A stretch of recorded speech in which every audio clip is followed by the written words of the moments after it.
नमस्कार, आप देख रहे हैं आवाज न्यूज। मैं हूं वीना सिंह। साल 2021 मार्च महीने का पहला दिन आम जनों के लिए इतिहास के पन्नों में दर्ज हो गया है, क्योंकि आज से आम जनता को भी कोरोना की वैक्सीन लगनी शुरू हो गई है। अंबिकापुर शहर में भी 60 वर्ष से अधिक उम्र के नागरिकों को कोविड संक्रमण से बचाव के लिए वैक्सीन की पहली डोज लगाई गई।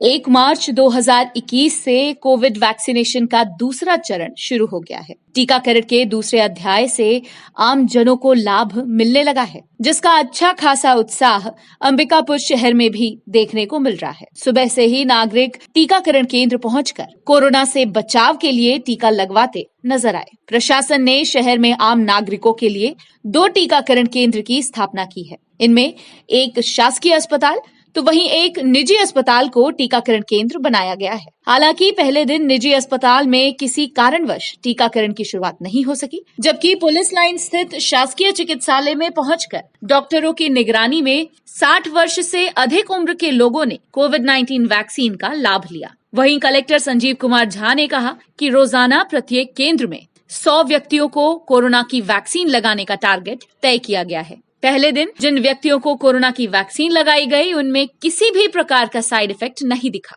सभी लाभान्वित व्यक्ति सुरक्षित हैं। इसके अलावा सरगुजा कलेक्टर ने कहा कि आने वाले दिनों में आम जनता की सुविधा को देखते हुए टीकाकरण केंद्रों की संख्या में और भी इजाफा किया जाएगा, ताकि हर एक दिन ज्यादा से ज्यादा लोगों को कोविड वैक्सीन का लाभ मिल सके और नागरिक कोरोना संक्रमण से सुरक्षित रह सके। वहीं जिला स्वास्थ्य अधिकारी PS सिसोदिया ने कहा कि 60 वर्ष से अधिक उम्र वाले नागरिकों को कोरोना की वैक्सीन जरूर लगवानी चाहिए, क्योंकि कोरोना वायरस का दुष्प्रभाव 60 वर्ष से अधिक उम्र वाले व्यक्तियों पर ज्यादा देखने को मिल रहा है।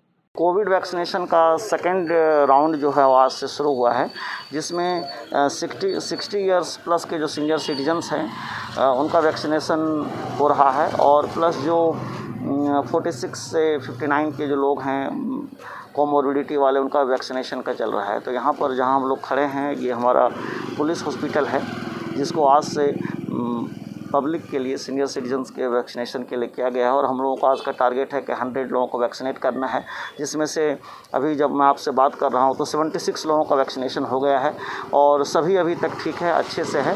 और इसी को हम लोग धीरे धीरे अलग अलग सेंटर्स में भी करेंगे और धीरे धीरे इसका कैपेसिटी एक्सपेंशन भी करेंगे। देखिए, अभी तक हमारे पास में लगभग 50 लोगों को लग चुका है, और यही तैयारी मेडिकल कॉलेज में भी है, जो मेरे को सूचना है। और एक प्राइवेट अस्पताल है, वहाँ पे थोड़ा रिस्पांस कम है, तो हम उसके बारे में इसलिए नहीं बोल सकते क्योंकि लोगों को बहुत ज़रूरी नहीं है कि पैसा दे के लगाएं। तो अच्छा एक रिस्पांस चल रहा है, लोगों ने एक्सेप्ट किया है, ये अच्छी बात है। नहीं, लोग बाग बिल्कुल अपना नाम तत्काल अपने नज़दीक के स्वास्थ्य केंद्र में, आंगनबाड़ी से, मितानिन से लिखवाएं। 60 साल से ऊपर वालों को अवश्य लगवाएं टीका, क्योंकि कोरोना से मृत्यु या जो भी परेशानी है उन्हीं को हुई है। स्वास्थ्य मंत्री जी के निर्देश पर स्वास्थ्य विभाग का अमला और जनप्रतिनिधि जो इसमें सेवा दे सकते हैं, वो सारे लोग इस टीकाकरण में साथ में खड़े हैं, और पूरी व्यवस्था बहुत सुचारू रूप से चल रही है। 50 लोग से अधिक का टीकाकरण हो चुका है, और सीनियर सिटीजन्स स्वस्फूर्त आ रहे हैं और टीका। अंबिकापुर कोतवाली थाने में पदस्थ आरक्षक सत्येंद्र दुबे की शनिवार की रात पार्षद दीपक मिश्रा सहित 9 लोगों ने थाने में घुसकर जमकर पिटाई की है। इस मामले में कोतवाली पुलिस ने CCTV फुटेज के आधार पर 9 लोगों के खिलाफ गैर जमानती धाराओं के तहत अपराध पंजीबद्ध किया है।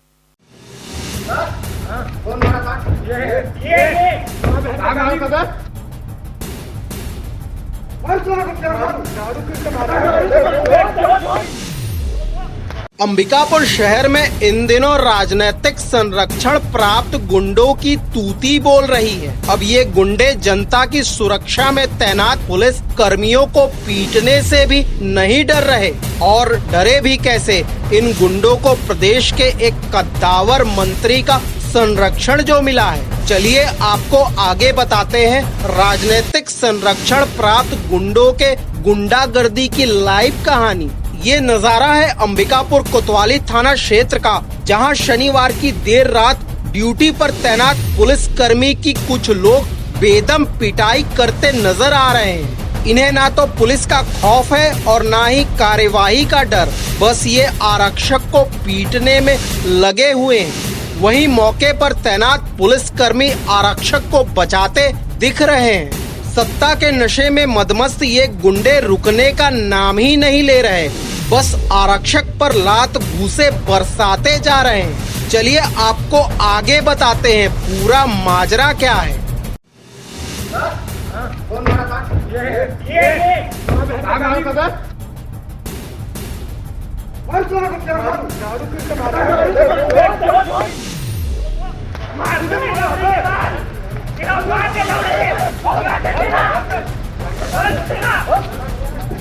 दरअसल शनिवार की शाम यातायात पुलिस ने ट्रैफिक नियम का उल्लंघन करते 3 युवकों को पकड़ा था। इसके बाद पुलिस तीनों युवकों को कोतवाली थाने लेकर आ गई।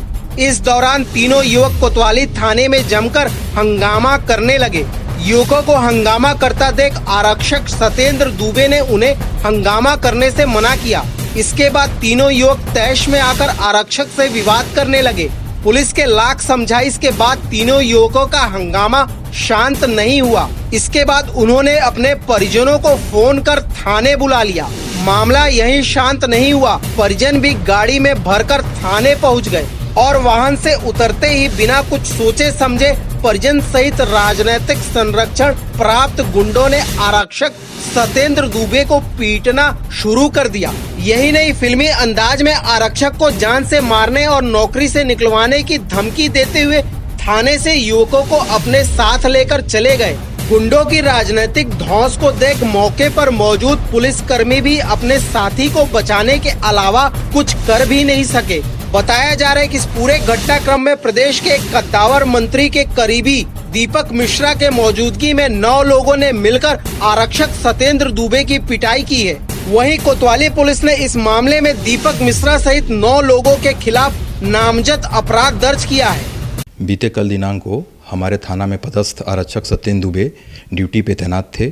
उसी समय ट्रैफिक इंचार्ज द्वारा 3 लड़के को मोटर व्हीकल एक्ट के तहत कार्रवाई कर थाना में लाए थे और ये बोले गए थे कि इनके माता पिता को समझाइश देकर इनको रवाना करना है।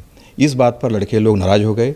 लड़के लोग नाराज़ होकर अपने गार्जियन को कॉल किए और उनके गार्जियन लोग अकारण तैश में आकर और आवेश में आकर अकेले देखकर सत्येंद्र दुबे के ऊपर झपट पड़े। उसे कॉलर वगैरह पकड़कर उससे मारपीट किए।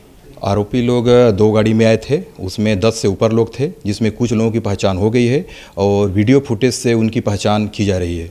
जो आए थे प्रार्थी द्वारा जो नाम लिखाया गया है उसमें यश सिंह, अंशु एसड़व, अर्पित मौर्य, दीपक मिश्रा, यश की माताजी, संकेत सिंह, कुणाल सिंह, अजय कुमार, ललित वैष्णव ये शामिल हैं। बाकी लोगों की CCTV फुटेज से पहचान की जा रही है। वहीं प्रदेश के स्वास्थ्य मंत्री TS सिंहदेव ने इस पूरे घटनाक्रम को शर्मनाक बताया है और उन्होंने कहा कि आरोपी कोई भी हो, उनके खिलाफ कड़ी से कड़ी कार्यवाही होनी चाहिए। कोई भी करे ये तो सरासर गलत है। कोतवाली पहुंच के जो रक्षक हैं उनके साथ ऐसा हो ये तो बहुत शर्म की बात है। और कोई भी कहीं किसी सामान्य से सामान्य नागरिक के साथ ऐसा भी करे तो वो भी स्वीकार नहीं है। इसमें निश्चित रूप से कार्रवाई होनी चाहिए, वरना तो कल कोई भी जाके ऐसे ही काम करेगा। ऐसा होना तो नहीं चाहिए, लेकिन अगर ऐसा होगा तो निस्संदेह लोग प्रश्न करेंगे। अगर ऐसा है, मेरी तो जानकारी में ये बात आई नहीं, लेकिन अगर ऐसा हुआ है तो ये सरकार की प्रथम जिम्मेदारी है और सब कुछ चालू होता है घर से। हर चीज़ घर में अगर हम जिस आचरण का पालन नहीं करेंगे तो दूसरे से कैसे उम्मीद करेंगे कि वो उस आचरण का पालन करे। अगर कुछ भी कोई हो, इसमें कोई दल नहीं है, कोई पक्ष विपक्ष नहीं है, कोई समूह नहीं है, कोई बड़ा छोटा नहीं है। कानून और उसकी देवी की आंख में तो पट्टी बंधी रहती है। उनके सामने सब एक बराबर है, न कोई रंग का फ़र्क है, न जात का फ़र्क है, न किसी दूसरी कारण का फ़र्क है और न होना चाहिए। ऐसा हुआ है तो ये दुर्भाग्यपूर्ण। बहरहाल इस घटनाक्रम से अंदाजा लगाया जा सकता है कि इस शहर में इन दिनों गुंडागर्दी चरम पर है। थाने में ही जब पुलिसकर्मी की पिटाई होने लगे तो समझ जाइए कि आम जनता कितनी सुरक्षित है। कोतवाली पुलिस ने इस मामले में अपराध तो दर्ज कर लिया, लेकिन अपराधियों की गिरफ्तारी होती भी है या नहीं, यह देखने वाली बात है। आवाज न्यूज के लिए अंबिकापुर से आकाश प्रधान के साथ सुमित सिंह की रिपोर्ट। शनिवार की देर रात अंबिकापुर कोतवाली थाने में आरक्षक के साथ हुई मारपीट के मामले में पुलिस ने एक तरफ जहां पार्षद दीपक मिश्रा सहित 9 लोगों के खिलाफ एफआईआर दर्ज किया है, वहीं पार्षद ने पुलिस की कार्यवाही पर सवाल उठाते हुए सरगुजा आईजी को ज्ञापन सौंपकर निष्पक्ष जांच करने की मांग की है। अंबिकापुर कोतवाली में पदस्थ आरक्षक सत्येंद्र दुबे के साथ शनिवार की देर रात थाने में घुसकर हुए मारपीट के मामले में पुलिस ने एक तरफ जहां पार्षद दीपक मिश्रा सहित 9 लोगों के खिलाफ गैर जमानती धाराओं के तहत अपराध पंजीबद्ध लिया और उनकी तलाश कर रही थी, इसी बीच आरोपी दीपक मिश्रा ने सोमवार की सुबह सरगुजा रेंज आईजी को ज्ञापन सौंपा है। साथ ही पार्षद ने सीसीटीवी फुटेज के आधार पर निष्पक्ष जांच कर कार्यवाही की मांग की है। पार्षद दीपक मिश्रा ने पुलिस की कार्यवाही पर सवाल उठाते हुए आरोप लगाया है कि पुलिस ने मामले की जांच किए बिना उनका नाम एफआईआर में जोड़ दिया, जबकि घटना की सूचना मिलने के आधे घंटे बाद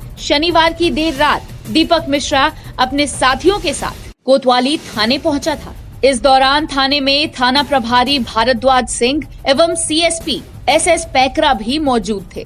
पार्षद के थाने पहुंचने से पहले पूरा मामला शांत हो चुका था और सभी आरोपी थाने से निकल चुके थे। वहीं पार्षद ने कहा कि यदि सीसीटीवी फुटेज में उनकी भूमिका सामने आती है तो निश्चित रूप से कार्यवाही होनी चाहिए, लेकिन जब फुटेज में कहीं भी वे नजर ही नहीं आ रहे तो पुलिस ने किस आधार पर अन्य आरोपियों के साथ उनका नाम एफआईआर में जोड़ दिया है। इस मामले में मुख्य आरोपी यश सिंह के परिजनों का कहना है कि आरक्षक सत्येंद्र दुबे ने शराब के नशे में युवक की पहले पिटाई की, जिस वजह से युवक को गंभीर चोट आई और उसे इलाज के लिए बनारस रेफर करना पड़ा, जबकि आरक्षक की ड्यूटी कोतवाली थाने में नहीं बल्कि कोर्ट में लगी हुई थी। बावजूद इसके आरक्षक पैसे की मांग को लेकर युवकों को पीटने लगा। इधर आरोपियों के परिजन एवं पार्षद दीपक मिश्रा ने आईजी से मांग की है कि आरक्षक के खिलाफ भी अपराध दर्ज किया जाए। वहीं आईजी ने इस मामले की निष्पक्ष जांच कराकर कार्यवाही करने का आश्वासन दिया है।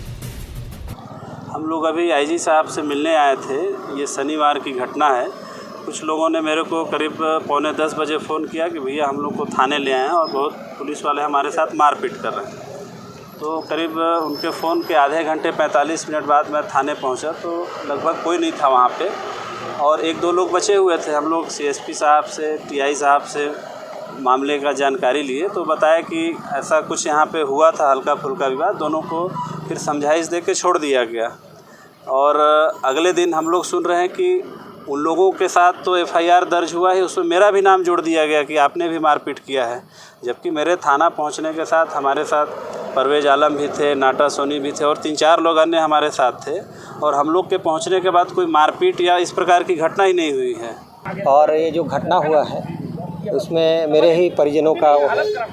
मेरा बोलना है कि जब संकल्प जो मेरा भतीजा यश मेरा भतीजा है और उसमें फ़ोन किया कि मेरे को थाने ले आए हैं और मेरे बड़े भाई साहब संकेत सिंह को फ़ोन किए। वो लोग मार्केट में थे, वो और भाभी। जब ये सुने कि वो थाने लाए हैं और बोले कि मेरे साथ मारपीट किया जा रहा है और एक व्यक्ति है जो कि मेरे साथ मारपीट कर रहा है, इतने में और मेरे कान से ब्लड आ रहा है। तो जब मेरे भाई साहब सुने तो बोले, और जो वहाँ पे व्यक्ति मौजूद था सत्येंद्र दुबे नाम का जो वहाँ पे कोतवाली में है, तो उसके द्वारा फिर फ़ोन को छीन कर मेरे बड़े भाई साहब से भी गाली गलौज किया गया। वो बोले कि आओ यहाँ पे देखता हूँ। तब मेरे भाई साहब वहाँ पे गए हैं और जब संकेत भैया से मेरे भतीजे ने बताया कि यही व्यक्ति मारा है, जो कि उस समय पुलिस वहाँ पे कोतवाली में उसका ड्यूटी भी नहीं था, उसका ड्यूटी यही व्यक्ति मारा है और गाली। तब उसमें जब उसके बच्चे के कान से ब्लड देखे वो, तो उसके बाद फिर हाथापाई होना स्वाभाविक था, क्योंकि वो ड्रेस में तो था नहीं कोई पुलिस के और ना ही वहाँ पर ड्यूटी में था कि जानकारियों के पुलिस वाला है, और उसकी वहाँ ड्यूटी भी नहीं थी क्योंकि वो कोर्ट में उस दिन का ड्यूटी था। आया है वो भतीजे से पैसे का मांग किया है, पैसे नहीं देने पर वो मारपीट किया है और अब इतना मारा है कि आज मेरा भतीजा मैक्सवेल हॉस्पिटल बनारस में आईसीयू में एडमिट है।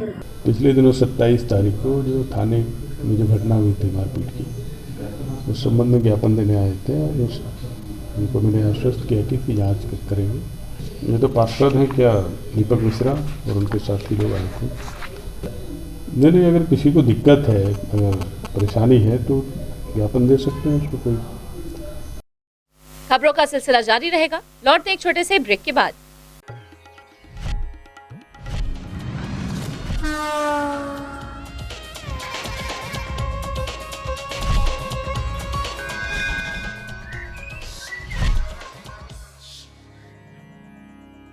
VM इंटरनेट सर्विस, शहर का सबसे सस्ता high speed fibre internet service. 100 Mbps मात्र 700 रुपए में विद टैग। तो चाहे वर्क फ्रॉम होम हो या ऑनलाइन क्लास, याद रखें VM इंटरनेट सर्विस। अधिक जानकारी के लिए संपर्क करें Vande Mahamaya cable network, VM internet service, Alaknanda complex, प्रथम तल, अग्रसेन चौक, अंबिकापुर, सरगुजा। Mobile number 9111785555 7440765555।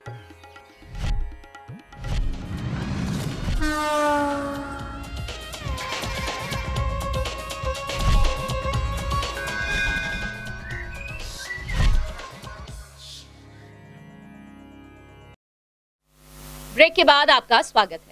सूरजपुर जिले में शासकीय भूमि पर जिला कार्यालय बनाने की योजना प्रशासन बना रहा है। प्रशासन की इस नीति से एक तरफ जहां अतिक्रमण पर रोक लगेगी, वहीं दूसरी ओर खाली पड़ी जमीन का सदुपयोग हो सकेगा।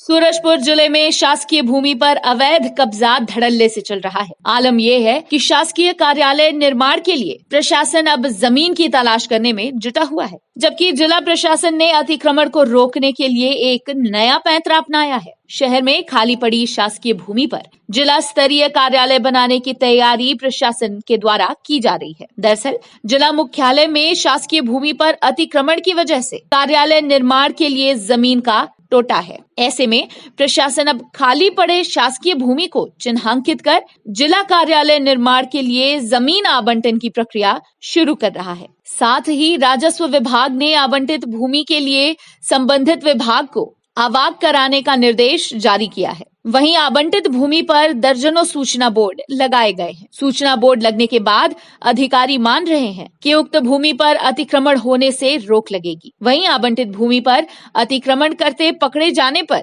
कब्जाधारियों के खिलाफ त्वरित कार्यवाही की जाएगी। कलेक्टर महोदय के द्वारा और शासन के माध्यम से भी समय समय पर विभिन्न विभागों के लिए भूमि का आवंटन किया जाता है और अभी वर्तमान में सूरजपुर जिले में भी हुआ है। इस संबंध में कलेक्टर महोदय द्वारा सभी विभागीय अधिकारियों को निर्देशित किया गया है कि जिस प्रयोजन के लिए और जिस विभाग को भूमि आवंटित की गई है, सबसे पहला तो काम ये करें कि उस भूमि के ऊपर एक बोर्ड लगाएं ताकि स्पष्ट रूप से सभी की जानकारी में हो, सभी के संज्ञान में रहे कि ये भूमि इस विभाग को इस प्रयोजन के लिए आवंटित की गई है।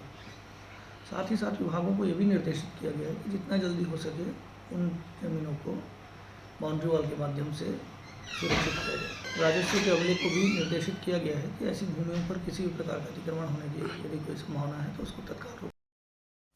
सूरजपुर जिले में प्रशासन द्वारा हटाए गए अतिक्रमण के विरोध में ग्राम तिलसिवा के ग्रामीणों ने राष्ट्रीय राजमार्ग पर चक्का जाम कर विरोध प्रदर्शन किया। इस दौरान प्रदर्शनकारियों ने बेघर हुए आदिवासी परिवारों को न्याय दिलाने की मांग की है। गौरतलब है कि ग्राम तिलसिवा में करीब 1 महीने पहले राजस्व विभाग ने शासकीय भूमि पर काबिज 2 आदिवासी परिवार के घरों पर बुलडोजर चलाकर उन्हें बेघर कर दिया था। प्रशासन की इस कार्यवाही से नाराज ग्रामीणों ने मोर्चा खोल दिया है। इसी कड़ी में प्रदर्शनकारियों ने NH पर चक्का जाम कर विरोध प्रदर्शन किया। हालांकि SDM की समझाइश के बाद जब ग्रामीणों का आक्रोश शांत हुआ, तब जाकर राष्ट्रीय राजमार्ग पर यातायात सुविधा बहाल हुई। किसानों का आदिवासी का जो चस्पा करके विधिवत नोटिस न देकर नोटिस देते हैं, तामील होता है, इसके बाद कार्रवाई करते हैं। लेकिन ये शासन बिना नोटिस तामील किए ही चस्पा करके 3 दिन के अंदर तोड़ दिया। और हम लोग उसमें गए भी कि समय दे दीजिए साहब 5-6 दिन का, ताकि ये अपना सामान सुरक्षित ले जा सकें। दूसरी बात कि ये 50-60 वर्षों से काबिज हैं और अपना पूरे परिवार सहित रह रहे थे, जबकि शासन इस बात को मानता है कि 5 वर्ष आदिवासी जो सरकारी भूमि में काबिज है उसको पट्टा देने का प्रावधान है। ये तो 73 से पहले का है और इनको पट्टा न देकर के बेरहमी से इनका मकान को तोड़ा गया। इसके खिलाफ में हमने कई आवेदन दिए, चेतावनी भी दिए कि हम धरना में बैठ रहे हैं। आज हमको 21 दिन हो गया, न तो शासन न प्रशासन कोई हमारे पास बातचीत करने के लिए, हालचाल पूछने के लिए भी नहीं आया। सूरज मजदूर किसान संघ ने कुछ स्थानीय समस्याओं को लेके यहाँ पर अपना विरोध प्रदर्शन किया था। उनको समझाइश दी गई है और उनकी मांगों को अभी उन्होंने ज्ञापन सौंपा नहीं है। उन्होंने कहा है मुझसे कि अभी मेरे कार्यालय आके अपनी जो बातें हैं वो रखेंगे और उनकी बातों को सुनकर और उस पर समुचित निर्णय लिया जाएगा। इस बात पे उन्होंने सहमति दे दी। पर्यावरण संरक्षण और स्वास्थ्य के प्रति लोगों को जागरूक करने हेलो मनेन्द्रगढ़ नामक संस्था के द्वारा साइकिल रैली निकाली गई। रैली का नेतृत्व साइकिल से नेपाल जा चुके सतीश द्विवेदी ने किया। रैली भगत सिंह तिराहे से शुरू हुई, वहीं साइकिल रैली का समापन नगर पंचायत कोंगापानी में हुआ। इस दौरान टीम के सदस्यों ने लोगों को स्वास्थ्य के प्रति जागरूक और फिट रहने के लिए साइकिल चलाने को प्रेरित किया। साथ ही पेट्रोलियम पदार्थों के बढ़ते दामों को देखते हुए रोजमर्रा के छोटे मोटे कामों को साइकिल से करने की बात कही। साइकिल रैली में नगरीय निकाय के जनप्रतिनिधि, नगरपालिका सीएमओ और आम नागरिक भी शामिल हुए। ये मुहिम विगत कई महीनों से चल रही है और हमारा ये मानना है कि हर व्यक्ति को जो मैं एक सूत्र देता हूँ कि स्वस्थ तन, स्वस्थ मन, स्वस्थ चिंतन। मेरे मानना है कि यदि आपका शरीर स्वस्थ रहेगा तो आप अच्छा सोचेंगे। स्वस्थ तन, स्वस्थ मन, अच्छा सोचेंगे और अच्छा सोचेंगे तो फिर अच्छा चिंतन करेंगे। इसलिए मेरा ये आग्रह है लोगों से कि आप सभी जो है इस मुहिम के तहत साइकिलिंग जरूर करें। साइकिलिंग एक बेस्ट एक्सरसाइज है। साइकिलिंग पर्यावरण संरक्षण संवर्धन के लिए भी बहुत ज़रूरी है। तो मैं चाहता हूं कि अपने शहर में, हर शहर में, छत्तीसगढ़ या देश के जितने भी शहर हैं, सभी शहरों में लोग एक मुहिम चालू करें। भले जैसे हमने चालू किया hello Manendragarh, hello Jhagrakhand, hello Raipur, hello Indore, जहाँ का भी है, और उस मुहिम के तहत ज़्यादा से ज़्यादा लोग साइकिलिंग करें, अपने शरीर के लिए करें, स्वस्थ तन, स्वस्थ मन, स्वस्थ चिंतन, पर्यावरण संरक्षण के लिए करें। हम इसके द्वारा जो है आम नागरिकों में चाहते हैं कि वो अपने दैनिक कार्यों में परिवर्तन लाएं। आदमी को अपने आत्म चिंतन करना चाहिए। अपने शरीर को फिट रखने के लिए कम से कम सुबह उठना चाहिए, व्यायाम करना चाहिए, योग करना चाहिए। जैसे कि हमारे उपाध्यक्ष जी बताए कि सुरभि पार्क में हम लोग जो है व्यायाम और योग का भी शुरू किया है। भाई याकूब मास्टर जो है डेली वहाँ योग करा रहे हैं और हम लोग जो है डेली आज जो है जा रहे हैं और आज मनेन्द्रगढ़ से कोंगापानी, नई लेदरी, झगड़ाखांड होते हुए भी आज हम लोग इस भगत सिंह चौक पर आज आए हैं। बुलेटिन में फिलहाल सिर्फ इतना ही। शहर से जुड़ी खबरों के लिए देखते रहिए आवाज न्यूज। इस न्यूज के स्पॉन्सर हैं वीएम इंटरनेट, अलकनंदा कॉम्प्लेक्स, प्रथम तल, अग्रसेन चौक, अंबिकापुर, सरगुजा, छत्तीसगढ़।